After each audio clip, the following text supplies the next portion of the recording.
तो देख लीजिए विद्यार्थियों, एमपी बोर्ड की तरफ से कक्षा 11वीं वाले ऐसे विद्यार्थी जो कि यहाँ पर फसल उत्पादन का पेपर देने जा रहे हैं, उन्हें पता नहीं चल पा रहा है कि हमें कौन से क्वेश्चन यहाँ पर तैयार करना है जो कि हमें परीक्षा में देखने को मिले।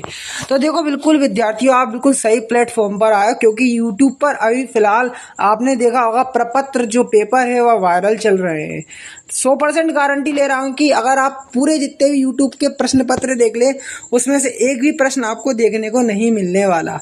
यहाँ पर खुद आप कहेंगे कि सर जो आपने बात कही थी वह बिल्कुल सही यहाँ पे साबित हुई है। तो देखो विद्यार्थियों, पेपर में जो आने वाले टॉप 30 क्वेश्चन है, अगर इनको इस वीडियो के माध्यम से पूर्ण रूप से लगा लेते हैं तो कल का पेपर निश्चित ही, मैं इस बात की गारंटी ले रहा हूं कि ओटी को छोड़कर आगे क्वेश्चन आंसर है पूरे नंबर यहाँ पर आने वाले हैं। ओटी का भी अपन एक वीडियो लेकर आएंगे, पर इससे पहले देखो विद्यार्थियों, ओटी का वीडियो आपके मोबाइल तक सबसे पहले पहुंचे, तो इसलिए आप चैनल को सब्सक्राइब कर लें। तो देखो पेपर के कुछ क्वेश्चन लेने वाले हैं, वह मैं आपको बता देता हूँ यहाँ पर, जो कि आपको देखने को मिलने वाले हैं। तो देखो पहला क्वेश्चन है कि कृषि विकास के अध्ययन को कितने भागों में बांटा जा सकता है। ठीक है, देख सकते हैं विद्यार्थियों, ये क्लास 11 फसल उत्पादन त्रैमासिक परीक्षा 2021-22 लिखा है। तो देखो आईएमपी क्वेश्चन लिखा है। देखो तो सन कुछ भी हो, आपको सन से क्या मतलब, आप तो है ना इंपॉर्टेंट क्वेश्चन देख के चले बस। सन तो देखो इधर 24 डाल देंगे हम, उससे कुछ नहीं है, क्वेश्चन तो सेम रहते हैं ना, क्वेश्चन पर फोकस करें आप। तो कृषि विकास के अध्ययन को कितने भागों में बांटा जा सकता है। तो देखो ये वाला इंपॉर्टेंट क्वेश्चन है विद्यार्थियों, इसको मुख्य रूप से कर ले, 2 अंक में पूछा जाने के पूरे चांसेस है। ठीक है, स्थानांतरित कृषि या झूमिंग कृषि को आपको बताना है। ठीक है, कृषि का अर्थ आपको डेफिनेशन याद करके आना है। टिकाऊ कृषि से आप क्या समझते हैं। भारतीय कृषि में अर्जित क्रांतियों के 4 नाम आपको लिखना है। नेक्स्ट आप देख सकते हो, कृषि के व्यवसाय के प्रमुख क्षेत्र आपको बताना है। कृषि उत्पादन के प्रमुख साधन आपको लिखना है। नेक्स्ट आप देख सकते हो विद्यार्थी, राष्ट्रीय अर्थव्यवस्था में कृषि का महत्व या योगदान। भारतीय अर्थव्यवस्था में फसल उत्पादन के 2 महत्व आपको लिखना है। देखो विद्यार्थियों, आगे क्वेश्चन है कि कृषि के व्यवसायीकरण की आवश्यकता क्यों है, कोई 4 बिंदु आपको लिखना है। ठीक है, अब कृषि व्यवसाय की आवश्यकता के 3 प्रमुख कारण लिखना है। ठीक है, इन दोनों को आप तरीके से याद कर लो। अब खेती के प्रकार एवं प्रणालियां, इस चैप्टर से इंपॉर्टेंट क्वेश्चन है जो कि परीक्षा में आपको देखने को मिल सकते हैं। खेती के प्रमुख प्रकारों के नाम आपको लिखना है। सामान्य खेती से आप क्या समझते हो। ठीक है, विशिष्ट खेती किसे कहते हैं। भारत में शुष्क खेती के 4 क्षेत्र आपको लिखना है। ठीक है, अगला क्वेश्चन देखो, मिश्रित खेती की परिभाषा आपको लिख देना है। रेंचिंग खेती किसे कहते हैं। ठीक है, अगला क्वेश्चन है, जैविक खेती से क्या तात्पर्य है। विशिष्ट खेती के 4 आपको लाभ लिखना है। ठीक है, आगे बढ़ चलते हैं विद्यार्थियों, देखो मिश्रित खेती के आपको लाभ लिखना है। जैविक खेती का महत्व एवं उपयोगिता आपको बताना है। ठीक है, जैविक खेती के 4 आपको महत्व लिखना है। शुष्क खेती हेतु जल की विधियां आपको लिखना है। नेक्स्ट है, शुष्क खेती करने की विधियां बताना है। ठीक है, अब देखो आगे का प्रश्न है, खेती की प्रणालियों से आप क्या समझते हैं। खेती की प्रमुख प्रणालियों का वर्णन करना। अब देखो फसलों का वर्गीकरण एवं फसल चक्र से पूछे जाने वाले क्वेश्चन आपको इनको तैयार कर लेना है। फसल को परिभाषित करना है। किन्हीं 4 औषधि फसलों के नाम आपको लिखना है। नगदी फसलें किन्हें कहते हैं।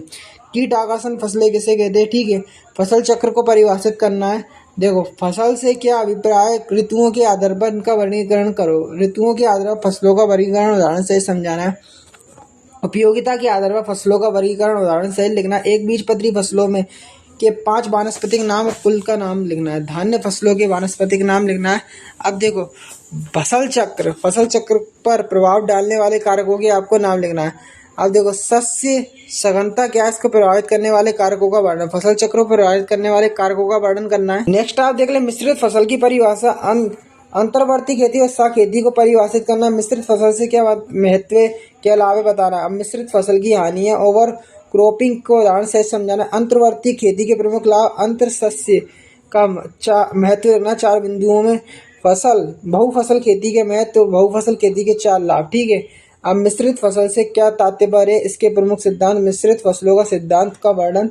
मिश्रित फसल के 4 सिद्धांत। अब देखो आगे क्वेश्चन भी देख लें, आपके भले ही किसी भी चैप्टर से आ रहे हैं, पहला चैप्टर आ रहा हो, दूसरा चैप्टर आ रहा हो, अपन तो हर एक चैप्टर को यहाँ पर कवर करना है। ठीक है, अगर देखो आपके जो चैप्टर आ रहे हैं, जो चैप्टर से क्वेश्चन आ रहे हैं, तो आप उन चैप्टरों के जो मैं क्वेश्चन बता रहा हूँ उनको लगा ले, पर मैं तो पूरे बताऊंगा इंपॉर्टेंट। ठीक है, अब देखो मृदा चैप्टर है, आप अगर आपका आ रहा है तो देखो इससे इंपॉर्टेंट क्वेश्चन देख लेते हैं।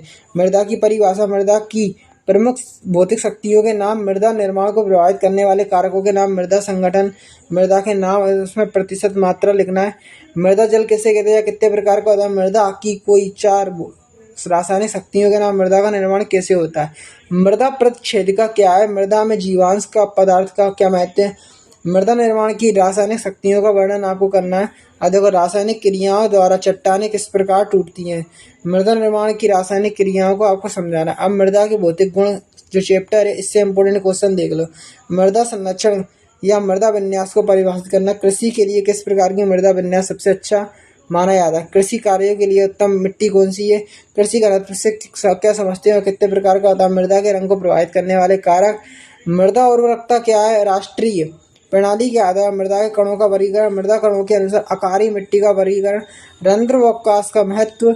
मृदा संरक्षण के असंजक बलों का महत्व बताना है। मृदा के पीएच का भौतिक गुणों पर क्या प्रभाव पड़ता है? मृदा से आप क्या समझते हैं या कितने प्रकार की होती है? अब देखो, अम्लीय व क्षारीय मृदाएं चैप्टर है।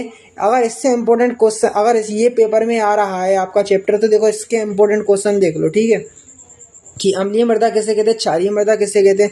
अगर ये चैप्टर नहीं आ रहा है तो इसको छोड़ देना, पर क्वेश्चन देख लो एक बार, अगर बाई चांस आ गया तो ऊसर भूमि को सुधारने की 3 विधियों के नाम, 2 विधियों के नाम। अम्लीय पौधों व मृदा पर क्या प्रभाव पड़ता है? अम्लीय मृदा चूना मिलाने के कोई 5 लाभ लेना। लवणीय एवं क्षारीय मृदा में प्रमुख अंतर। क्षारीयता का पौधों एवं मृदा पर क्या प्रभाव पड़ता है? क्षारीय मृदा पौधों पर क्या प्रभाव पड़ता है? अम्लीय व क्षारीय मृदा में आपको अंतर लिखना है। अम्लीय मृदा को सुधारने की 5 विधि, अम्लीय मृदा को सुधारने के 4 उपाय, ठीक है।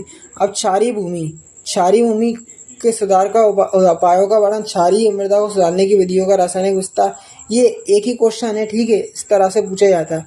अब देखो, मृदा क्षरण और मृदा संरक्षण से अगर आपका क्वेश्चन आ रहा है तो देख लो, इसके इंपॉर्टेंट क्वेश्चन देख लो इस चैप्टर के। तो मृदा क्षरण कितने प्रकार का होता है? जल क्षरण किसे कहते हैं, इसके प्रमुख प्रकार बताना है। भूमि संचरण किसे कहते हैं? मृदा संरक्षण का महत्व बताना है। मृदा क्षरण किसे कहते हैं? मृदा क्षरण को प्रभावित करने वाले कारक। जल द्वारा मृदा क्षरण का वर्णन करना है। जल द्वारा मृदा क्षरण, ये एक ही क्वेश्चन है, ठीक है, इस तरह से पूछा जाता है।